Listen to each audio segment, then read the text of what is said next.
Você quer viajar e ficar longe de tudo? Plutão é um dos lugares mais solitários que você vai encontrar.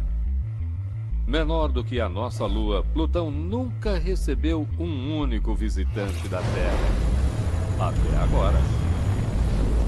Sempre dizemos, é isto, é a viagem da humanidade para Plutão. Pela primeira vez na história da humanidade, Plutão está prestes a ser revelado. É certo que podemos esperar surpresas. Até então, tudo o que podemos fazer é imaginar como Plutão deve ser. E recentemente os astrônomos decidiram nem chamá-lo mais de planeta. Irei ficar na história como o cara que matou Plutão. Outrora considerado uma singularidade isolada, hoje Plutão marca o início de uma nova fronteira. É como se os exploradores tivessem subido até o topo das montanhas rochosas e pudessem ver as terras da Califórnia do outro lado. E agora, ao começarmos a olhar além da nossa própria vizinhança, buscamos mundos semelhantes à Terra, em torno de outras estrelas. Não tenho dúvida de que a alguns anos-luz da nossa Terra há outras formas de vida.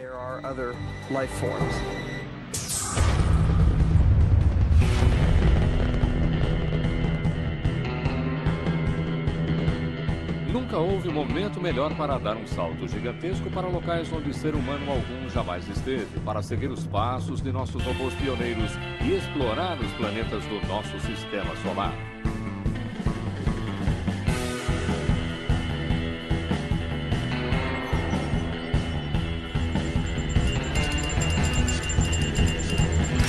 Guia de Viagens Interplanetárias.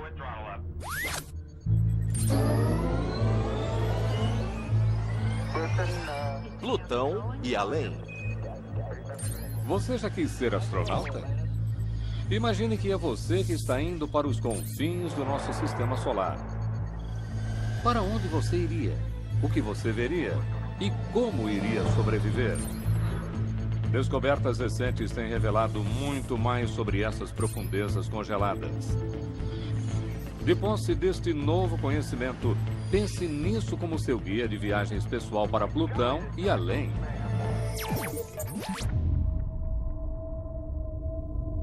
Você gosta de esportes de inverno? Gosta da sensação de isolamento? Não liga para o frio. Bem-vindo à Terra do Gelo. Longe dos nossos olhos e até agora fora do nosso alcance, Plutão é o mundo mais intrigante do sistema solar. E por que sua cor rosa? De onde é que ela vem? E de que forma estamos conectados a este planeta? Plutão é um lugar tão misterioso que não temos ideia de como ele pode ser ao chegarmos lá. E isso realmente aumenta a nossa curiosidade. Plutão é um território inexplorado. Sabemos muito pouco a seu respeito. Mas o mistério não é total. Sabemos que é um objeto mais ou menos arredondado, que tem gelo e muita sujeira em sua superfície. Plutão é um mundo muito frio, com cerca de 230 graus Celsius negativos na superfície. Temperaturas mínima menos 225, máxima menos 218 graus Celsius. Se você conseguisse ficar com as mãos expostas e as batesse, elas se quebrariam como um cubo de gelo tamanho frio que faz lá. Para se ter uma noção de tamanho, imagine um mundo que é a metade da largura da América do Norte, polvilhe-o com gelo e atire-o a 5 bilhões e 900 milhões de quilômetros no espaço. Ao contrário das órbitas, em sua maior parte circulares, de seus irmãos maiores, a jornada de Plutão em torno do Sol é extremamente elíptica e lenta. Plutão. Duração de um dia, 6 dias da Terra. Um ano de Plutão corresponde a 248 anos terrestres. Portanto, ele leva realmente muito tempo para orbitar o Sol. Realmente não sabíamos como Plutão era pequeno até que em 1977 descobrimos seu satélite. Caronte, a maior das 3 luas de Plutão, não é muito grande. Tem apenas 1.186 quilômetros de diâmetro, mas é bastante grande em relação a Plutão. Caronte é incomum, porque apesar de pensarmos nela como lua de Plutão, ela é realmente mais como um objeto companheiro do planeta, com cerca da metade do tamanho de Plutão. Plutão foi batizado em homenagem ao deus do submundo e durante mais de 70 anos as crianças aprenderam na escola que ele era o 9º planeta. E ele é um dos favoritos em sala de aula. Plutão. Plutão é seu favorito? Uhum. E por quê? Porque ele é menor. Plutão ocupa um lugar no coração das pessoas, e é difícil entender isso. Mas até mesmo eu sinto que ele é o planeta distante, o rejeitado. Em inglês, ele é que tem um personagem nos quadrinhos com seu nome. E todo mundo adora Plutão. Plutão é um planeta! Mas, recentemente, este pequeno planeta tem sido alvo de uma disputa de proporções cósmicas. Plutão é um planeta! O tamanho não importa! Ainda hoje, esse é um assunto incrivelmente polêmico. Pobre Plutãozinho, claro, sendo rebaixado e, francamente, por uma boa razão. O que teria levado Plutão a ser expulso do Clube dos Planetas? O que está acontecendo lá no fim do Sistema Solar?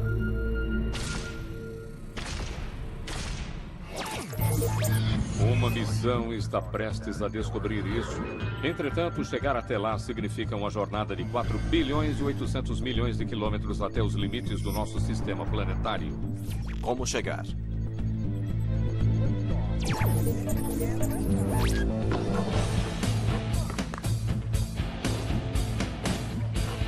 Você está querendo ir a Plutão? É melhor ir direto ou pode acabar saindo muito longe do curso.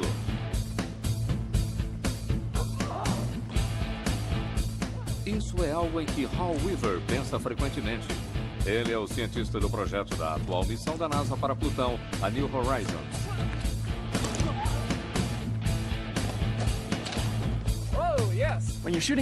Quando se joga uma bola de basquete na direção da cesta, você precisa do ângulo e da velocidade certos para que a bola passe pelo aro.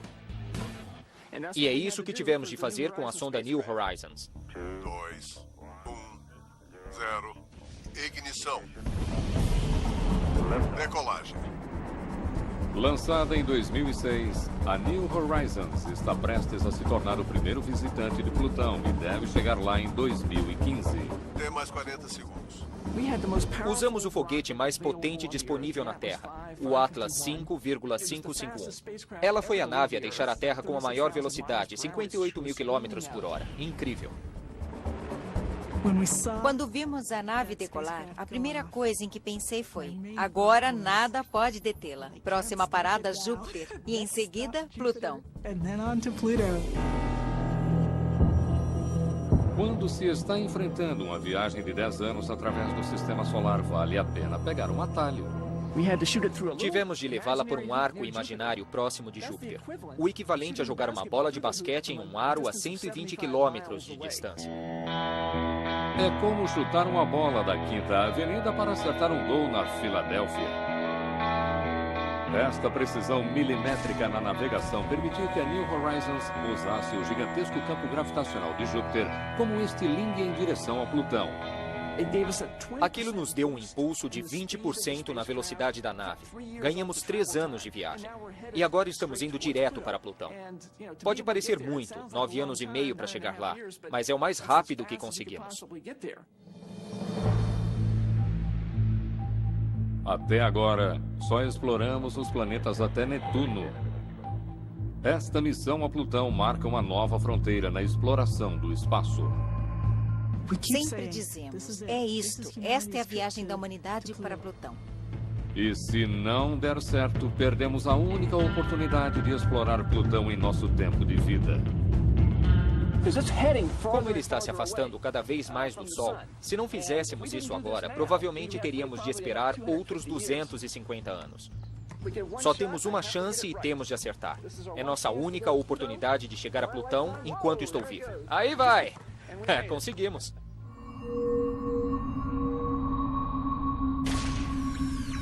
Bom, aqui é Plutoense, prossiga. Laboratório de Física Aplicada, Universidade Johns Hopkins. Estação 43, Plutoense. Ficar de olho na viagem longa e solitária da New Horizons é trabalho desses controladores de voo no Laboratório de Física Aplicada da Universidade Johns Hopkins, em Maryland. Poderia nos dizer qual a nossa configuração atual de downlink? O tempo de duração dessa missão é muito longo. Portanto, uma das coisas que fazemos para reduzir os custos é colocar a nave em hibernação por uma boa parte do ano. Além da órbita de Saturno, a New Horizons desperta para seu check-up de rotina. Afirmativo, indo para o comando. Você já teve problemas com seu computador? Tente carregar um software em um disco rígido a 2 bilhões e 200 milhões de quilômetros de distância.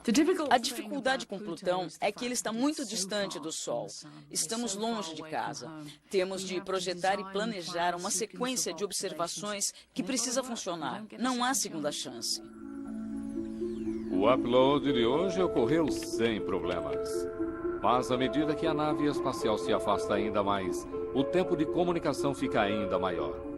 Quando a New Horizons ligar para a casa de Plutão em 2015, seu sinal vai demorar mais de 4 horas para chegar até a Terra. O dia da chegada vai ser de muita ansiedade e vai ser emocionante. Será o dia da Bastilha em 2015. Mais ou menos um dia depois de voarmos por Plutão, devemos receber a primeira imagem de como Plutão realmente é. E essa imagem vai ser breve, porque depois de 10 anos para chegar até lá, a New Horizons terá apenas alguns meses para explorar Plutão em detalhes. Este é um modelo da nave espacial New Horizons. Ela tem 1/8 do tamanho real. Ela é aproximadamente do tamanho de um piano de cauda. E temos o gerador de imagens de reconhecimento de longo alcance, nossos olhos de águia na New Horizons, o telescópio de mais alta resolução que nós temos. Outros instrumentos irão observar Plutão com luz ultravioleta, coletando poeira em sua atmosfera superior e medindo as partículas carregadas do vento solar para determinar se Plutão tem uma magnetosfera. A missão New Horizons é algo para o qual as gerações futuras vão olhar e dizer: este é um dos marcos de nossa civilização. A exploração inicial, o reconhecimento inicial de toda esta nova região do Sistema Solar, nunca antes explorada. Eu tenho um adesivo no meu carro que diz: meu outro veículo está a caminho de Plutão. Eu adoro essa coisa. 14 de julho de 2015 será uma data a ser lembrada, quando o minúsculo mundo no final do Sistema Solar irá finalmente começar a revelar seus segredos.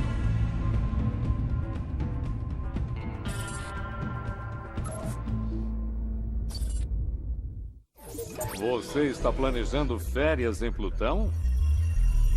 Um piscar de olhos e você pode não o ver passar. Só sabemos a respeito da existência de Plutão graças aos olhos muito atentos de uma única pessoa. O 9º planeta.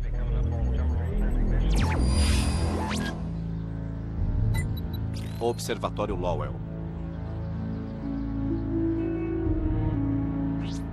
Em 1930, um jovem pesquisador americano, Clyde Tombaugh, observava os céus em busca do planeta X, um mundo que acreditava-se existia além de Netuno. Foi um momento emocionante e eu me lembro como se fosse ontem. Nunca houve um momento como aquele na minha vida. Eu o conhecia muito bem. Ele era um homem maravilhoso, com um sublime senso de humor e um fascinante senso do ridículo. E nos divertíamos muito juntos. A descoberta de Plutão foi muito entediante. Acho que essa é a melhor palavra para descrever isso. Durante a noite ele tirava fotos do céu sobre essas placas fotográficas de vidro e durante o dia colocava as placas nessa máquina e as observava. Então há um espelho que vira para frente e para trás e o que você faz é comparar as imagens em busca de alguma alteração.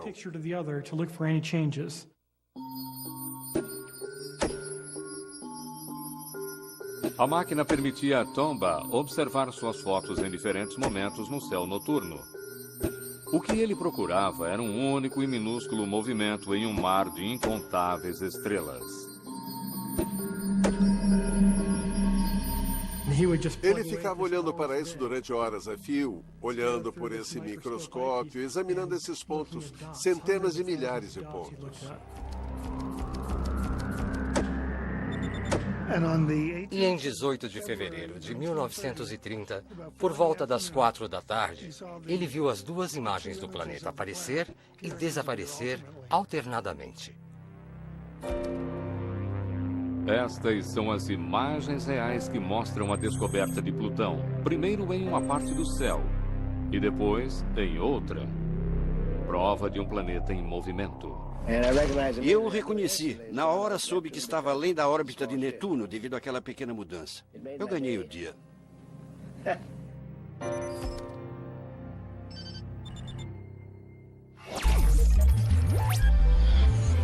Pelos próximos 76 anos, Plutão é considerado o 9º planeta. Mas como realmente é este pequeno ponto no céu? O que ver?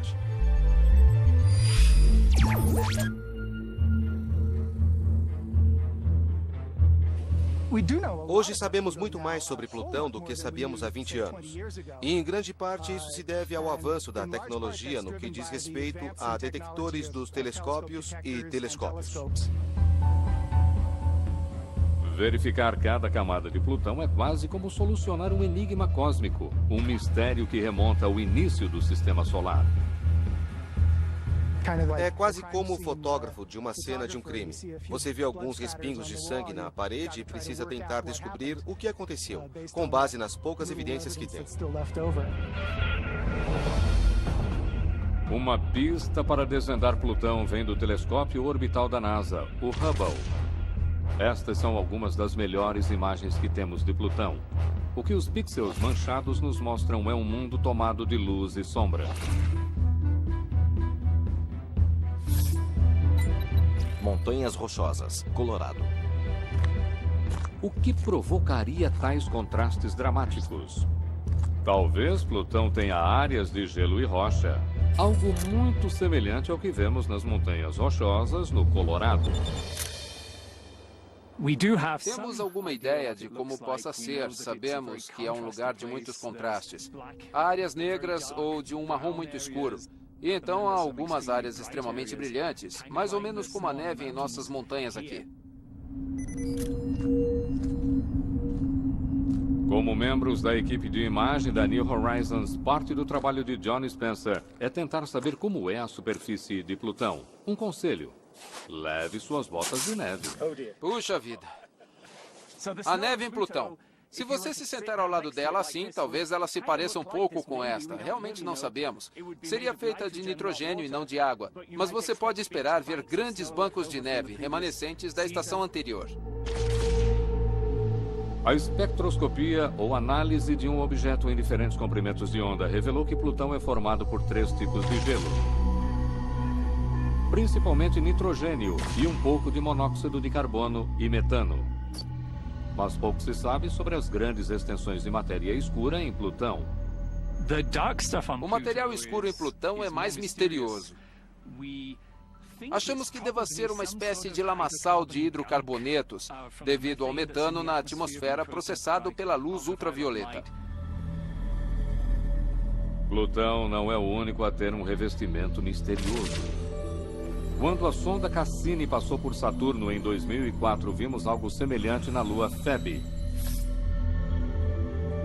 Cientistas acreditam que exista aqui um fino tapete de compostos de carbono, o precursor para a evolução da vida. Se você pegar metano, que é orgânico porque tem carbono e hidrogênio, e o expuser à luz solar, ele fica exposto a partículas energéticas e adquire uma cor meio rosada. Há reações químicas e por isso ele se torna um hidrocarboneto um pouco mais complexo. Estes hidrocarbonetos, em lento estado de ebulição, poderiam explicar outro aspecto de Plutão revelado pela espectroscopia, sua cor. Ele tem um pouco de tom rosa. Não acho que seria um rosa muito vivo, mas um ligeiro tom rosado. Ele pode até mesmo ter essa cor acastanhada que temos aqui na neve devido à sujeira. Acreditamos que a neve em Plutão tem a cor meio cremosa e amarronzada. E Plutão não é o único quando se trata de seu esquema de cores vivas. A superfície da lua de Netuno, Tritão, tem texturas de cor rosa. E nessas imagens realçadas da lua de Júpiter, Europa, a superfície tem linhas de cor rosa e vermelha, o que poderia ser material orgânico saltando para a superfície, vindo de um oceano oculto. A partir destas imagens, não é muito difícil imaginar o que um visitante poderia ver em Plutão. Eu me pergunto como seria andar sobre a superfície. Será que o gelo faria barulho ou seria macio? Haveria grandes penhascos? Será que a neve estaria simplesmente sobre a superfície, como em uma manhã de Natal? Apenas um frio absoluto de uma beleza terrível e sublime, que eu mal posso esperar para ver. Mas acho que será uma das coisas mais espetaculares já vistas pelo homem. E há um ponto turístico que você não verá em nenhum outro lugar do Sistema Solar. A maior lua de Plutão, Caronte, em uma posição fixa contra os céus. Portanto, temos Plutão e Caronte, cada um orbitando em torno da massa central entre os dois sistemas. Este é o ponto de equilíbrio, bem aqui entre os dois objetos, e eles orbitam em torno daquele ponto. Portanto, Plutão gira ao redor de Caronte e Caronte gira em torno de Plutão. O que provoca este balé orbital é o tamanho relativamente grande de Caronte. Eles são quase como um planeta duplo. É o único exemplo desse tipo de que temos conhecimento no Sistema Solar. Há um lado de Plutão do qual você nunca veria Caronte, e um de onde você sempre a vê. E eles estão rigidamente ligados um ao outro. Você poderia construir uma ponte entre os dois. Então, é realmente uma coisa extraordinária e única.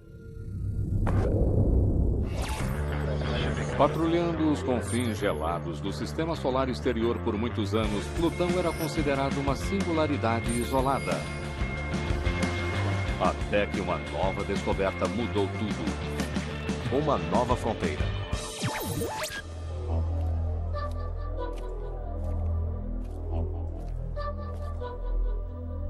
O cientista planetário David Jewitt não conseguia entender por que o Sistema Solar exterior parecia tão vazio, porque Plutão parecia sozinho.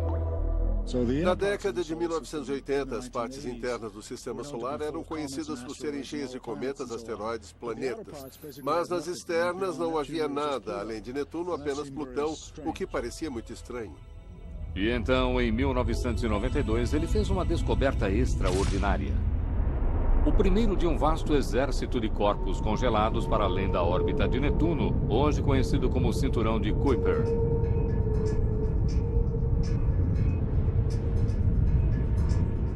O Cinturão de Kuiper é basicamente um depósito de corpos gelados, de coisas que foram preservadas em temperaturas talvez 200 graus mais frias do que a dessa sala.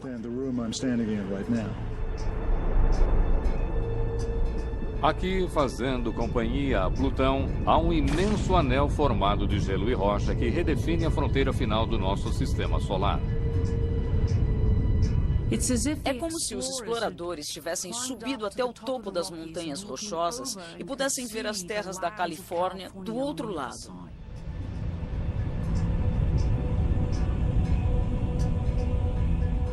Hoje sabemos que estes objetos que formam o Cinturão de Kuiper são milhões, muitos do tamanho de montanhas, alguns tão grandes quanto cidades e outros muito maiores, como Plutão.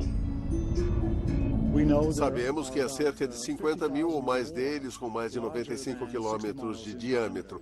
E deve haver 100 milhões de objetos maiores do que 2 quilômetros aproximadamente. Mas o que exatamente são esses objetos e de onde eles vêm?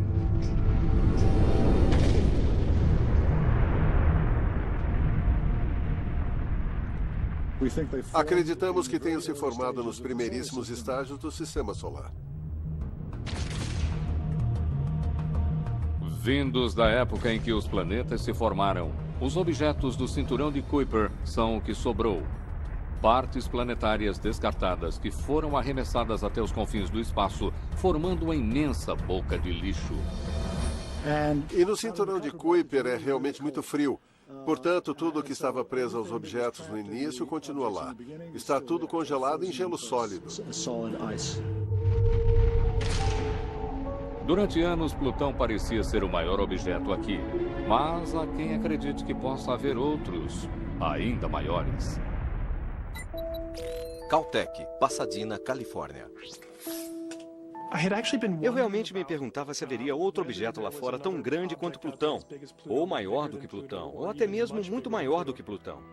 E durante muito tempo ninguém tinha a tecnologia para fazer o trabalho direito e procurar esses objetos. E quando finalmente tivemos, corremos para o telescópio o mais rápido possível e começamos a vasculhar os céus.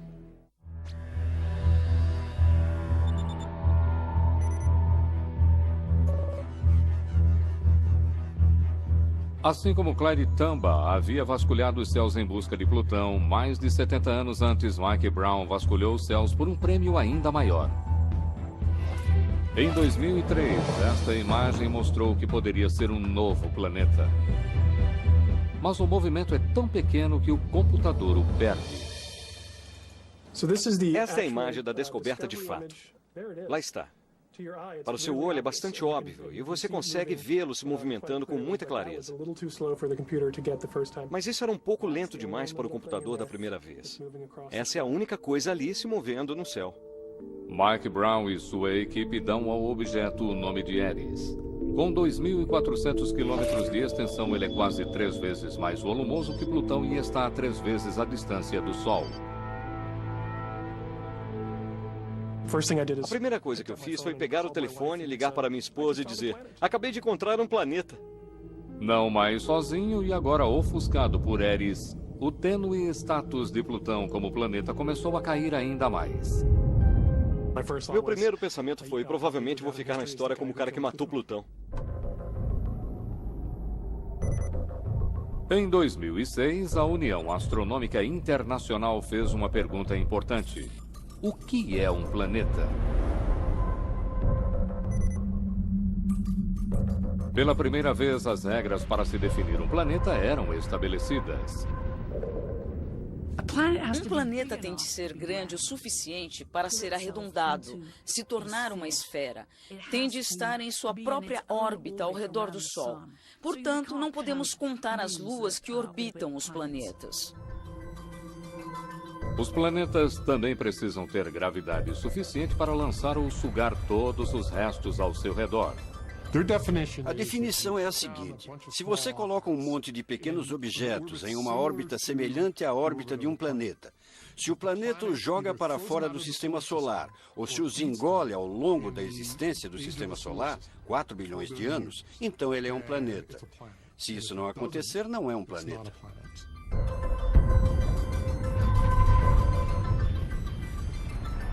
Rodeado pelos detritos gelados do cinturão de Kuiper, Plutão é pequeno demais para limpar sua trajetória orbital.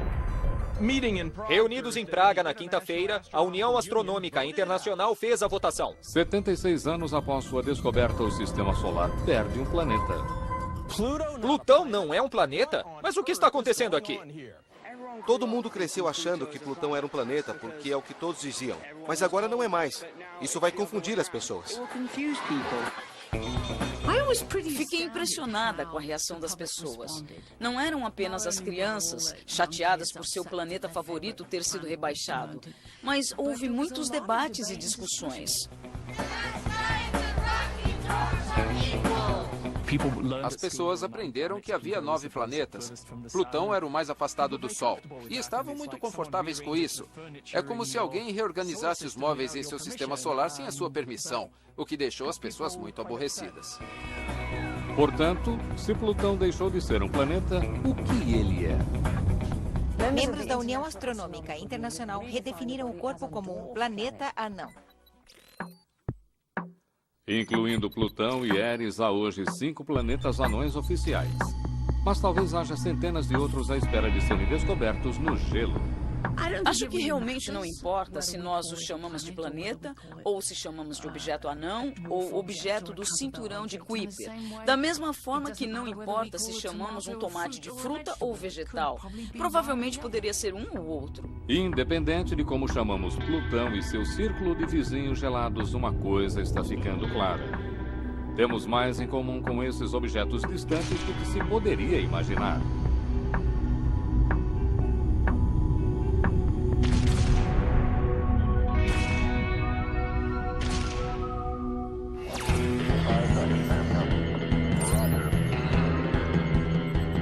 você está interessado em visitar Plutão e seus vizinhos, talvez você nem precise deixar seu sofá, porque de vez em quando esses mundos gelados vêm até nós.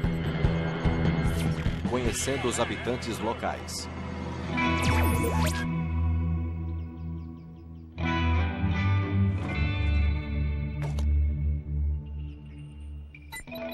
Vail, Arizona. Bem-vindos à minha casa de mágicas. Estes são os telescópios que eu gosto de usar para procurar cometas. O caçador de cometas David Levy dedica sua vida a observar os céus. Cometas são basicamente coisas bonitas e não perigosas. Mas uma vez, em um período bastante longo de tempo, um cometa irá ameaçar a Terra ou um dos outros planetas. Mas de onde vêm esses invasores? Muitos cometas são originários do cinturão de Kuiper, de onde de tempos em tempos eles são empurrados para fora da órbita. Temos ligações diretas com o cinturão de Kuiper. Porque muitos dos cometas que entram em nossa vizinhança aqui no Sistema Solar Interior vêm do cinturão de Kuiper.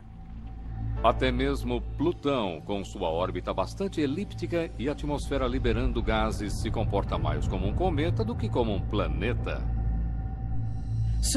Por isso, pensamos em Plutão como um cometa colossal, porque sua atmosfera está se esvaindo, mas ele é muito, muito maior comparativamente. A maioria desses visitantes do cinturão de Kuiper passa inofensivamente por nós. Entretanto, outros provocam um grande impacto. Acredita-se que um grande cometa tenha posto fim ao reinado dos dinossauros 65 milhões de anos atrás.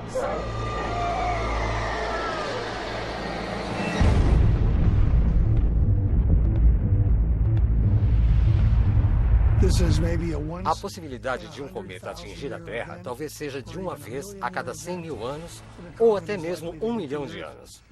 Mas isso já aconteceu antes. E acreditem, vai acontecer novamente em algum momento.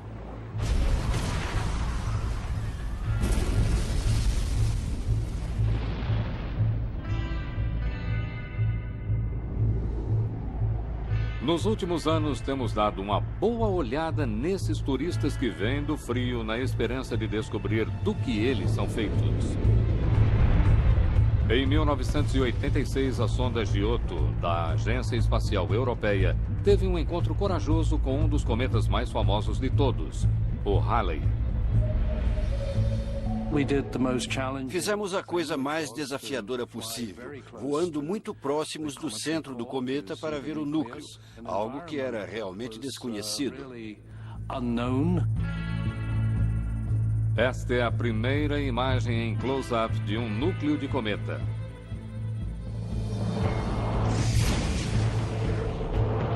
Em 2005, a NASA fez algo ainda mais ousado com a missão Deep Impact, deliberadamente impactando um cometa em alta velocidade. Meu Deus, olhem só aquilo! E em 2014, a missão Rosetta da Agência Europeia será a primeira a fazer um estudo de longo prazo de um visitante de passagem, pousando em sua superfície e, em seguida, navegando ao redor do Sol. Ao mesmo tempo, iremos realmente pousar algo sobre sua superfície para investigarmos do que o cometa é feito.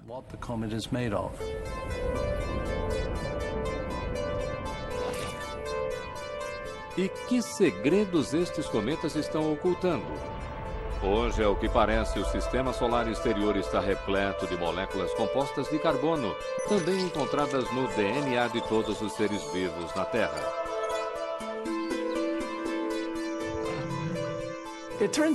O sistema solar exterior é uma das fontes mais prodigiosas de material orgânico no sistema solar, assim como o puro e simples gelo de Arurites.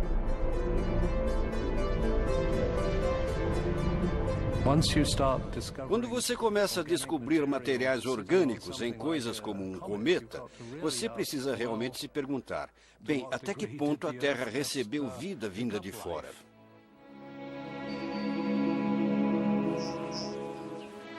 O que isso significa? Os ingredientes para a vida na Terra e até mesmo a sua água podem ter se originado no cinturão de Kuiper. E, felizmente, a natureza tem um meio de transportar aquele rico material orgânico do sistema solar exterior para o interior do sistema solar, por meio dos cometas. E acreditamos que essa possa ter sido uma fonte significativa para a vida que temos aqui na Terra. E se moléculas de água e pré-orgânicas vieram para a Terra desta forma, é possível que elas também tenham chegado a outras partes do sistema solar.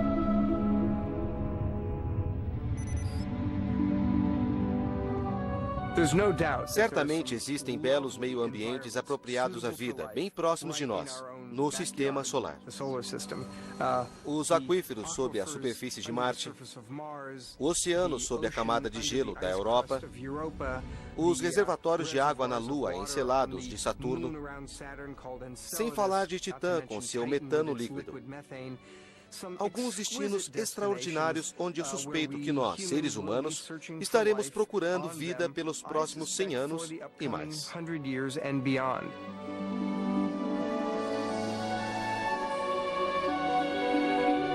Talvez nosso próprio sistema tenha vida em abundância. Só precisamos encontrá-la. Encontrar evidências de um segundo tipo de vida em um planeta vizinho teria enormes implicações.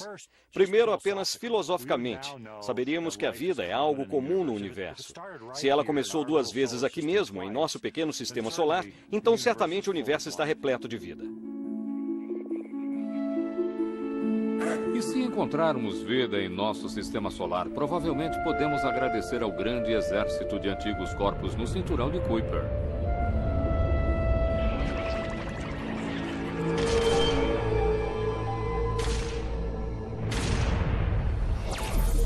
As missões robóticas e as descobertas recentes no nosso sistema solar têm redefinido completamente nosso pequeno pedaço do espaço.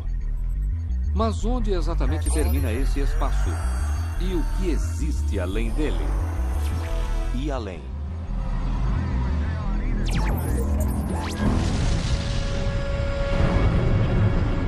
Uma missão que começou há mais de 30 anos está prestes a descobrir isso. Lançadas em 1977, as sondas gêmeas Voyager foram as primeiras a visitar os gigantes gasosos do sistema solar exterior.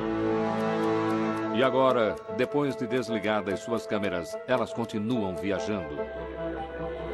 A Voyager 1 está cerca de 110 vezes mais distante do Sol do que a Terra, e a Voyager 2 cerca de 90 vezes. Netuno está 30 vezes mais distante. Portanto, estamos muitas vezes mais distante do que Netuno, que é o planeta mais afastado. Embora estejam voando às cegas, as duas naves ainda conseguem ouvir. E em 15 de dezembro de 2004, a Voyager 1 registrou algo nunca ouvido até então.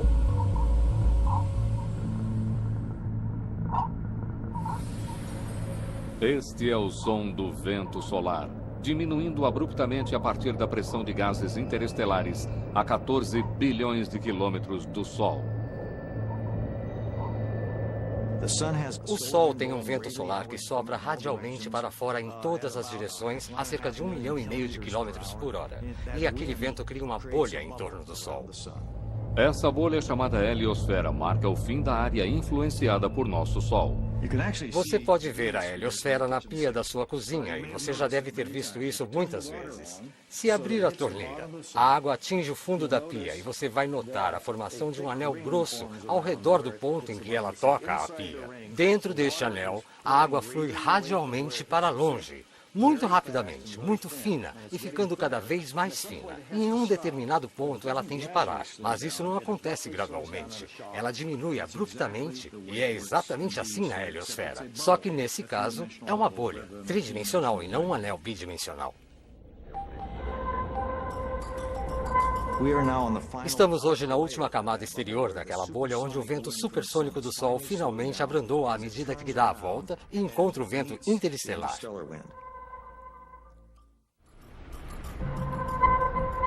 E o que há para ser visto além da heliosfera?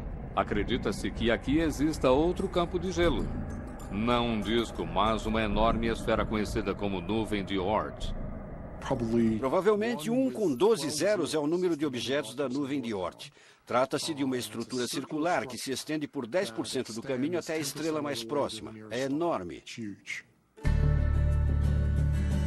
Se um viajante chegar tão longe, ele estará à beira do espaço interestelar, pois a borda exterior da nuvem de Oort demarca os limites do nosso pequeno pedaço do universo.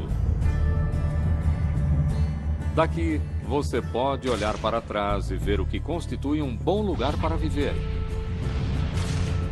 Uma estrela que não seja muito grande nem muito quente. Você vai querer um planeta rochoso com água em estado líquido e protegido por um campo magnético. E um bom lugar deve ter pelo menos um gigante gasoso como vizinho, cuja imensa gravidade possa aspirar cometas errantes. Você não desejaria morar em nenhum outro lugar, ou gostaria? Pois hoje, ao que parece, há um universo inteiro de possibilidades para além do nosso sistema solar. Há uma competição internacional feroz. Uma corrida, digamos assim, para encontrar os primeiros planetas ao redor lá, se mover no espaço, porque é gravitacionalmente puxada pelo planeta que não conseguimos ver. Usando este método, encontramos mais de 400 exoplanetas, mundos extraterrenos em torno de outras estrelas. Mas será que haveria vida nestes mundos?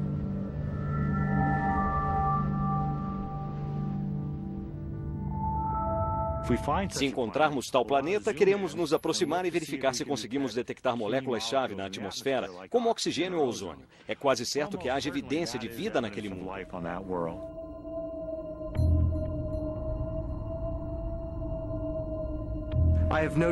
Não tenho dúvida de que, a alguns anos-luz da nossa Terra, há outras formas de vida. A questão mais difícil e assustadora é saber se vida inteligente é comum em nossa galáxia e em nosso universo. E como iremos saber se existe vida inteligente em outros mundos semelhantes à Terra? Quais serão os sinais?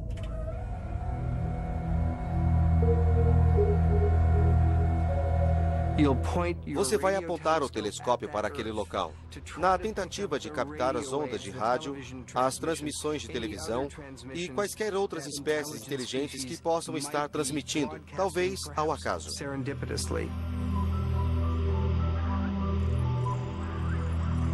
Tentar sintonizar uma TV de ETs pode parecer absurdo. Mas quem sabe, talvez eles estejam assistindo a nossa há muito tempo. Se um viajante humano irá chegar até os limites do sistema solar, isso ainda não sabemos. Mas um homem começou essa viagem. A bordo da New Horizons está uma pequena urna com os restos cremados de Clyde Tombaugh, o homem que descobriu Plutão. Ele morreu no final dos anos 90 e é muito legal que algumas de suas cinzas estejam hoje a bordo daquela nave espacial a caminho de Plutão. Quem poderia ter previsto, quando ele descobriu Plutão em 1930, que parte dele poderia realmente ir até lá em pessoa? E essa é uma bela homenagem para a pessoa que tornou tudo isso possível. Mas Clyde Tombaugh não vai descansar aqui. Depois de passar por Plutão em 2015, a New Horizons vai seguir viagem. A nave espacial vai continuar em movimento. As leis de Newton nos dizem que a nave continuará a sua viagem. Ela não vai estar em operação e não vamos estar nos comunicando com ela. Ela será apenas mais um pedaço de lixo espacial. E vamos simplesmente dizer adeus. Clyde Tombaugh poderia ficar desapontado ao saber que Plutão não é mais considerado um planeta. Mas se tornar o viajante espacial a percorrer o maior trajeto de todos certamente compensa isso. E com um número de estrelas estimado em 1.000 bilhões de bilhões no universo, só nos resta imaginar por onde ele estará viajando.